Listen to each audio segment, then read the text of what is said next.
जरासंध के जेल से छूटे हुए राजाओं की विदाई और भगवान का इंद्रप्रस्थ लौट आना।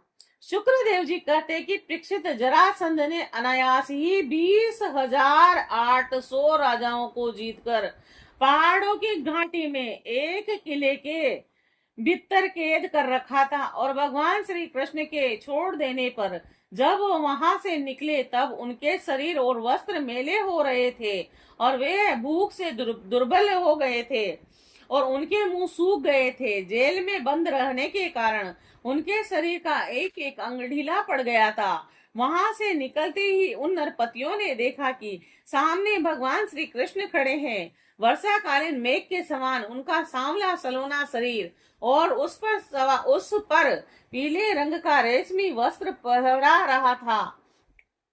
4 भुजाएं हैं, उनमें गदा, शंख, चक्र और कमल सुशोभित है। वक्ष स्थल पर सुनहली रेखा श्री वत्स का चिन्ह है और कमल के भीतर के भाग के समान कोमल रत्नारे नेत्र हैं और सुंदर वदन प्रसन्नता का सदन है।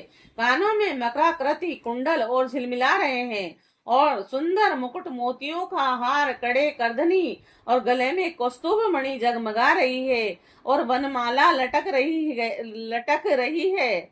और भगवान श्री कृष्ण को देखकर उन राजाओं की ऐसी स्थिति हो गई मानो वह नेत्रों से उन्हें पी रहे हो, जीभ से चाट रहे हो, नासिका से सूंघ रहे हो और बाहों से आलिंगन कर रहे हो। उनके सारे पाप तो भगवान के दर्शन से ही धुल चुके थे। उन्होंने भगवान श्री कृष्ण के चरणों पर अपना सिर रखकर प्रणाम किया।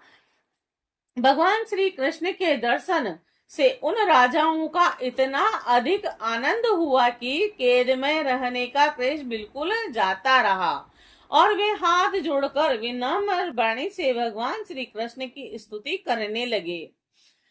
राजाओं ने कहा, शरणागतों के सारे दुख को भय हर लेने वाले देवीश्वर सच्चिदानंद स्वरूप अविनाशी श्री कृष्ण, मैं आपको नमस्कार करता हूँ। आपने जरासंध के कारागार से हमें छुड़ा दिया। अब इस जन्म मृत्यु के घोर संसार चक्र से भी छुड़ा दीजिए, क्योंकि हम संसार के दुख का कटु अनुभव करके उससे उब गए हैं और आपकी शरण में आए हैं।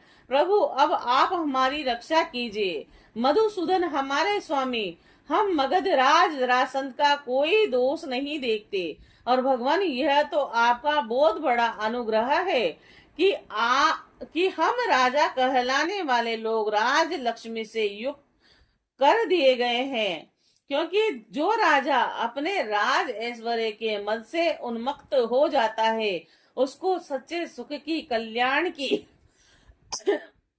प्राप्ति कभी नहीं हो सकती। वह आपकी माया से मोहित होकर अनित्य संपत्तियों को ही अचल मान बैठता है और जैसे मूर्ख लोग मृग तृष्णा के जल को ही जलाशय में मान लेते हैं, वैसे ही इंद्रिय लोलुप और अज्ञानी पुरुष इस परिवर्तनशील माया को सत्य वस्तु मान लेते हैं। भगवान, पहले हम लोग धनपतियों के नशे में चूर होकर अंधे हो गए थे और इस पृथ्वी को जीत लेने के लिए एक दूसरे की होड़ करते थे और अपनी ही प्रजा का नाश करते रहते थे। सचमुच हमारा जीवन अत्यंत क्रूरता से भरा हुआ है और हम लोग इतने अधिक मतवाले हो रहे थे कि आप मृत्यु रूप से हमारे सामने खड़े हैं, इस बात की भी हमें तनिक परवाह नहीं करते थे। और सच्चिदानंद स्वरूप भगवान श्री कृष्ण, काल की गति बड़ी ही गहन है। वह इतना बलवान है कि किसी के टाले नहीं टलता। क्यों ना हो, वह आपका शरीर ही तो है। अब हमने हम लोगों को श्रीहीन निर्धन कर दिया है। आपके अहेतुक अनुकंपा से हमारा घमंड चूर चूर हो गया है। अब हम आपके चरण कमलों का स्मरण करते हैं और विभव यह दिनों दिन क्षीण होता जा रहा है। रोगों की तो यह जन्मभूमि ही है और अब हमें शरीर के भोगे जाने वाले राज्य की अभिलाषा नहीं है, क्योंकि हम समझ गए हैं कि वह मृग तृष्णा के जल के समान व्यर्थ मिथ्या है।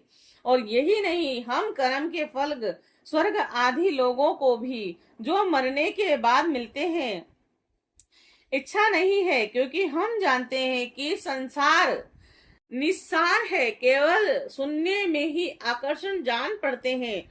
अब हमें कृपा करके आप यह उपाय बतलाइए जिससे आपके चरण कमलों की विस्मृति कभी न हो, सर्वदा स्मृति बनी रहे, चाहे हमें संसार की या किसी भी योनि में जन्म क्यों न लेना पड़े। प्रणाम करने वालों के क्लेश का नाश करने वाले श्री कृष्ण वासुदेव हरि परमात्मा एवं गोविंद के प्रति हमारा बार बार नमस्कार।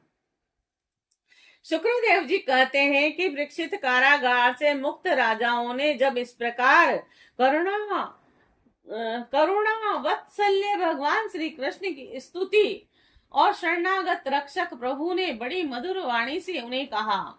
भगवान श्री कृष्ण ने कहा, नरपतियों, तुम लोगों ने जैसी इच्छा प्रकट की है उसके अनुसार आज से मुझ में तुम लोगों की निश्चय ही दृढ़ भक्ति होगी। यह जान लो कि मैं आप सबका आत्मा और सबका स्वामी हूँ। नरपतियों को तुम लोगों ने जो निश्चय किया है वह सचमुच तुम्हारे लिए बड़े सौभाग्य और आनंद की बात है।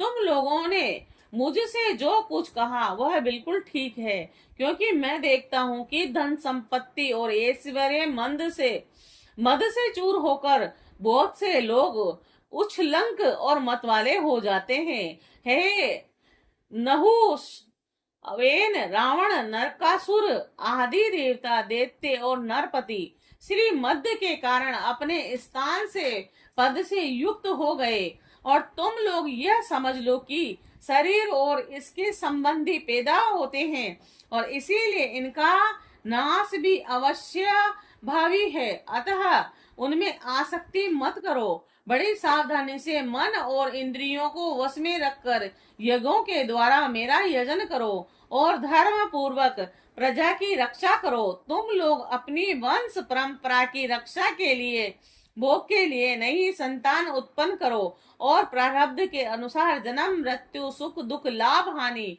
और जो कुछ भी प्राप्त हो उन्हें समान भाव से मेरा प्रसाद समझकर सेवन करो और अपना चित्त मुझ में लगाकर जीवन बिताओ। देह और देह के संबंधियों से किसी प्रकार की आसक्ति न रख कर उदासीन रहो और अपने आप में आत्मा में स्मरण करो।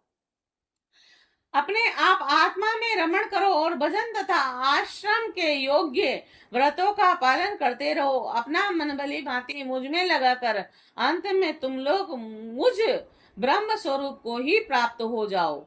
श्री शुक्रदेव जी कहते हैं कि परीक्षित, भुवनेश्वर भगवान श्री कृष्ण ने राजाओं का यह आदेश देकर उन्हें स्नान आदि कराने के लिए बोस्त से स्त्री पुरुष नियुक्त कर दिए और परीक्षित जरासंध के पुत्र सहदेव से उनको राजोचित वस्त्र आभूषण माला चंदन आदि दिलवाकर उनका खूब सम्मान कराया। और जब वे स्नान करके वस्त्र आभूषण से सुसज्जित हो चुके तब भगवान ने उन्हें उत्तम उत्तम पदार्थों का भोजन करवाया और पान आदि विधिवत प्रकार से राजोचित भोग दिलवाए। और भगवान श्री कृष्ण ने इस प्रकार उन बंदी राजाओं को सम्मानित किया।